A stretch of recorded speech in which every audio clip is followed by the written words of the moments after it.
Welcome to another episode of EQ and You. I am Jen Shirkani, joined by Steve Friedlein. I am feeling very creative and enthusiastic today, Are you? Jen.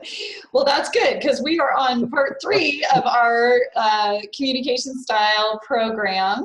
And today we are going to talk about the third style, the expressive style. I see. This is Do a you little more identify with this style, Jen? shocking, right? Yeah. No surprise. So this is an animated person, someone who you can kind of see facial expressions easily, pick up on moods, but also shares with the driving style the direct approach. So I tend to say what I think and jump in really quick and interrupt people. Spontaneity comes naturally. Is that what you're saying? It Yes. does, yeah. Well, and I have to say, on your behalf, I think that expressive style can be very stimulating. Like if I'm in a group meeting and I'm looking for fresh ideas, I'm probably going to look toward that expressive style person to be very creative in the way they think about moving forward on a project or a task that we may be struggling with. Yeah, because the focus is on energy.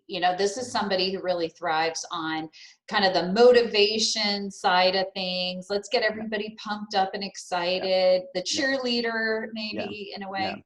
Yeah, well, I used spontaneity before, but I'm going Yeah. to use it again because I really think that tendency seems to come through. Let's try this. Why don't we give this a shot?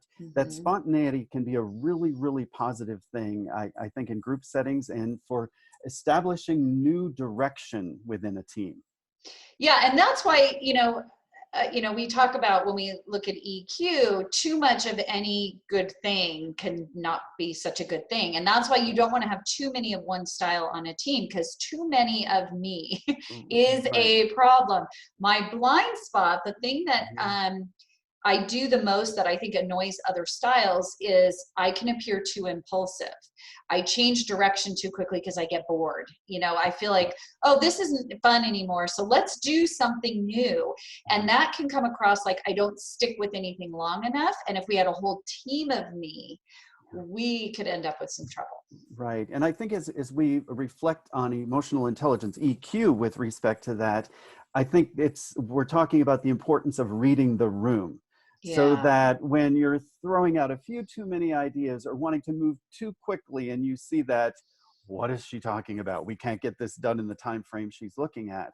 I think those are the times that we have the ability to use our impulse control a little bit and say, this comes very naturally for me, but maybe it's not working for everyone else.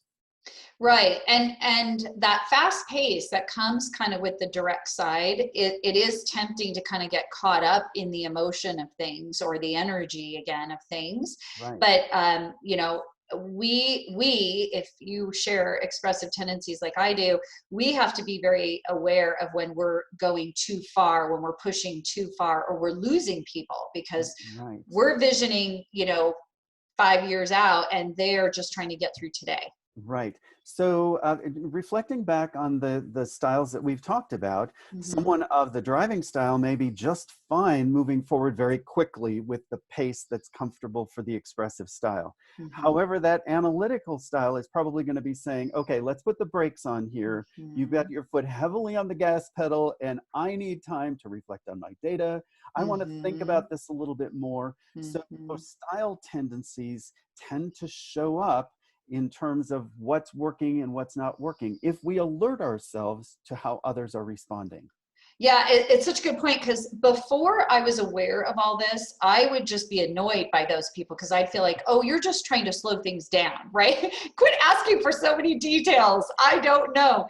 We'll figure it out, and that was kind of my attitude. And then once I was aware of style, now when I see those behaviors, I go, oh, this is an analytical communicator. I need to slow myself down and add some more data and consider possibilities. And I'm less judgy now. Yeah. So what you're saying is, was this a general comment, or were you just saying, Steve, there are times you annoy me because you don't move as fast as I'd like to go?